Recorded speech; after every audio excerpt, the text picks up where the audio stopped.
দর্শক, কক্সবাজার জেলা স্বাস্থ্য বিভাগ থেকে এই বিষয়ে সবশেষ জানাচ্ছেন সহকর্মী আয়াস রনি। আয়াস।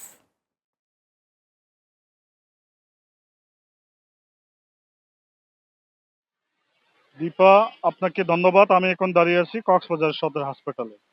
কক্সবাজারে উদ্বেগজনক হারে হামের প্রভাব বৃদ্ধি পাচ্ছে। কক্সবাজার সিভিল সার্জন কার্যালয় থেকে আমরা যেটা জানতে পেরেছি, কক্সবাজার চলিত বছরের 1 জানুয়ারি থেকে অদ্যাবধি পর্যন্ত 2156 জন হাম রোগে আক্রান্ত হয়েছে। তার মধ্যে 29 জানুয়ারি থেকে অদ্যাবধি পর্যন্ত 2098 জন রোগী রয়েছে। আজকে 24 ঘন্টায় কক্সবাজার জেলায় বিভিন্ন হাসপাতালে ভর্তিকৃত রোগীর সংখ্যা 97 জন। তার মধ্যে কক্সবাজার সদর হাসপাতালে 26 জন।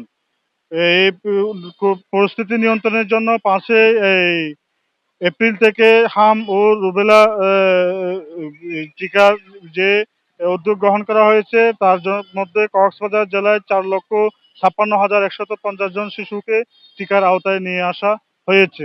এই ছিল আমার কাছে কক্সবাজার সদর হাসপাতাল থেকে সর্বশেষ তথ্য।